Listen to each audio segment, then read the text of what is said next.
One of my favorite pre-writing techniques is called clustering or webbing. And as you can see here, we've made a sample kind of web of word associations for Martin Luther King Jr. Now, I should point out that when you first start your essay, you may not be in a position to do this. You may have to do some research first, you may have to do some thinking and reading, and then you can sort of put this together. And as a result, you don't have to see this web as something that you just came up with on the spot, but it's something you can develop over time, and you can add bits and pieces to it as you read more. Okay, so maybe just keep a handy chart or a page beside you as you read and try to put different topics on it and start to connect the dots. So what I've done here is I've actually split this into both conceptual topics and then also more practical historical topics. And the two, of course, are sort of interwoven, but maybe that's an easy way to organize the life of Martin Luther King Jr.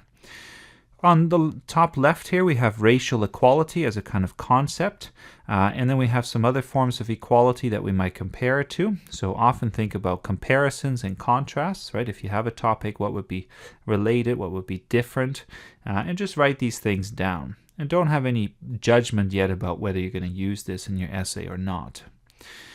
Then we have the civil rights movement historically, and then maybe even something more contemporary, like the Black Lives Matter movement that has been going on more recently. Okay, so that's sort of one part of our diagram. We also have political protests of the time that Martin Luther King Jr. participated in. We have the bus boycott with Rosa Parks. We have the March on Washington, where he gave his famous "I Have a Dream" speech. And then we have this concept of nonviolence. And maybe that's all you want to focus your essay on, right? Maybe that's really the key. So just because we have this big diagram doesn't mean that we have to talk about everything. It's more a case of sorting out what matters to us. So we have nonviolence, and you could think about something like his opposition to the Vietnam War. That may not seem related at first because, you know, it's about war, it's about not the civil rights movement, but it is something that he was interested in, and we can see a connection because he did not feel war in general was justified either in this case. So not just nonviolence in terms of protesting, but also in terms of war more generally. Then we have other historical figures from the 20th century who were famous for their nonviolence, although Mandela is perhaps a more problematic figure in terms of his early history and what he was involved with. And then we have a term like the FBI, which sits here without an arrow. And that can happen too in your diagram. So maybe you're not sure what the FBI's involvement was. Were they nonviolent? Were they violent? What were they doing at the time? Well, just put a question mark behind it and you can do more research and find out. If we have nonviolence, then we can also have violence, of course. And we can think about the Black Panther movement as an alternative kind of black protest. And then we have police violence, the Ku Klux Klan. We have lots of different ways in which we can expand on this topic as well. And then our last major topic is that Martin Luther King Jr. was a pastor, a Baptist pastor, and of course he would have been inspired by the Bible.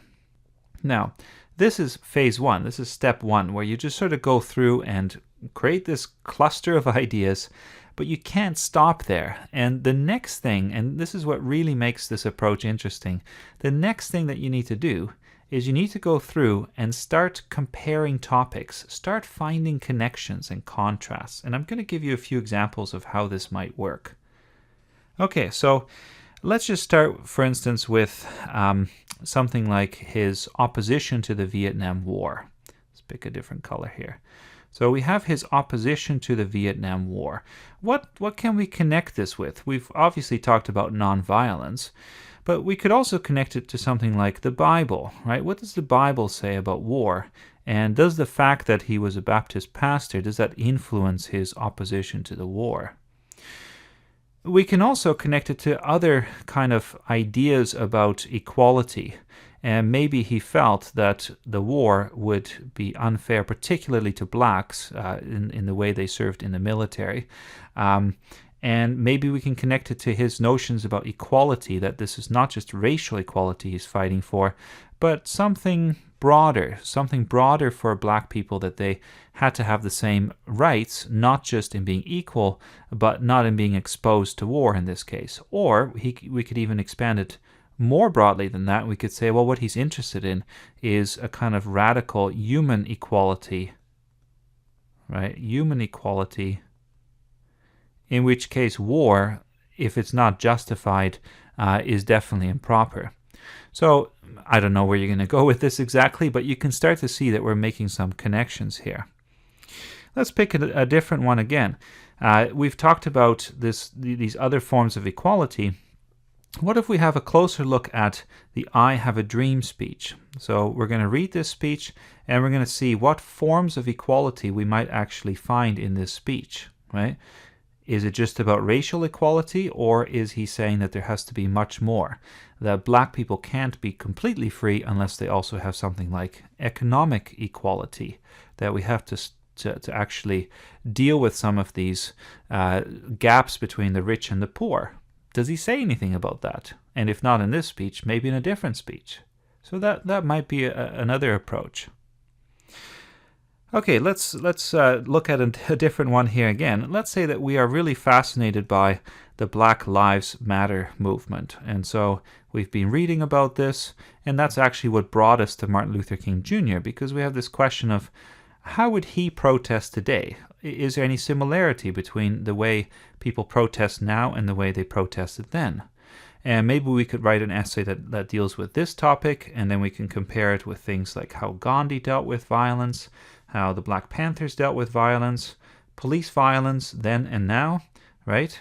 And then also kind of white supremacist organizations, the KKK. Do we still have any of these today, and how might they respond to the Black Lives Matter movement? As you can see, we can sort of cherry pick topics that we think might be related to each other and that we can bring together.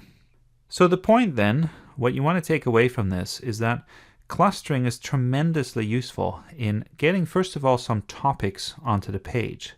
But to really make it work for you, you have to start reading the diagram in different directions. Connect the dots and look for things that may have started on one side of your web, but somehow have interesting connections with other topics.